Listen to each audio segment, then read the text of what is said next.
मगध देश में सैनिक महाराजा न्याय व नीति पूर्वक राज्य का पालन कर रहे थे। उसी समय मालवा देश की उज्जैनी नगरी में चंडप्रद्योत राजा शासन कर रहा था। वह अत्यंत ही पराक्रमी था। उसके अधीन छोटे मोटे देशों के 16 राजा थे। एक बार चंडप्रद्योत राजा ने मगध देश पर आक्रमण करने की योजना बनाई। अपने अधीन रहे 16 राजा तथा अन्य विराट सैन्य को साथ लेकर वह राजगृही नगरी की ओर बढ़ा।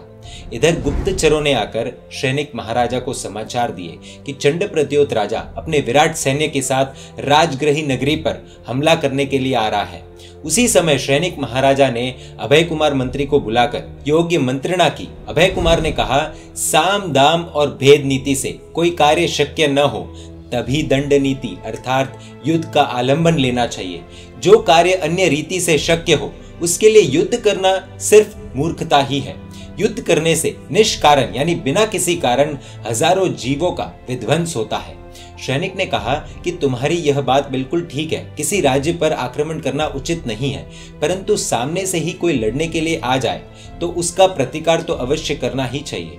अपने देश पर हुए हमले का हम अगर प्रतिकार न करें तो वह हमारी कायरता कहलाएगी, शत्रु की जीत कहलाएगी, लोक में अपना अपयश होगा। अतः आश्रित प्रजाजनों के रक्षण के लिए भी अब युद्ध करना अनिवार्य हो गया है। अभय ने कहा कि प्रजा का रक्षण करना यह अपना कर्तव्य है, परंतु रक्त की एक बूंद बहाए बिना भी यदि प्रजा का रक्षण और दुश्मन का पलायन हो जाता हो तो इससे श्रेष्ठ उपाय मुझे मंजूर है पिताजी।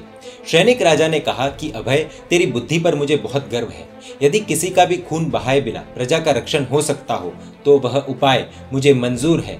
मैं तुम्हें वह सब कुछ करने की छूट देता हूँ। अभय कुमार ने कहा कि पिताजी, मैं किसी भी उपाय से इस युद्ध को टाल दूंगा और साथ में कहीं भी आपकी मानहानि होने नहीं दूंगा।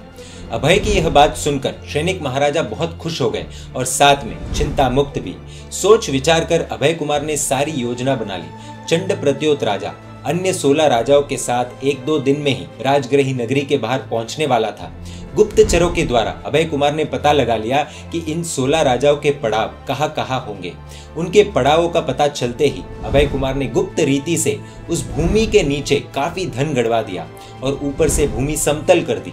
अभय ने जिस भूमि में धन गड़वाया था उसी भूमि पर चंडप्रद्योत के साथी राजाओं ने अपने पड़ाव डाले। उसके बाद अभय कुमार ने चंडप्रद्योत राजा के नाम एक पत्र लिखा और वह पत्र एक गुप्तचर के द्वारा चंडप्रद्योत राजा तक हाथों हाथ पहुंचा दिया। उस पत्र में अभय ने चंडप्रद्योत को सावधान करते हुए लिखा कि स्वस्ति श्री राजगृही नगरी से आपके शुभ चिंतक अभय कुमार का सादर प्रणाम स्वीकार करें। मेरी माता चेलना और आपकी महारानी शिवा देवी के बीच मेरे मन कुछ भी भेद नहीं है।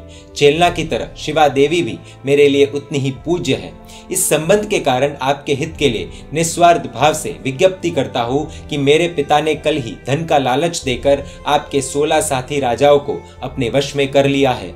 वे सभी राजा आपको बांधकर सैनिक महाराजा को सौंप देने वाले हैं। आपको विश्वास ना हो तो उनके पड़ाव की जमीन खुदवा लेना। आपका विश्वासी अभय कुमार। चंडप्रद्योत ने जैसे ही अभय का यह पत्र पढ़ा तो वह सोच में पड़ गया।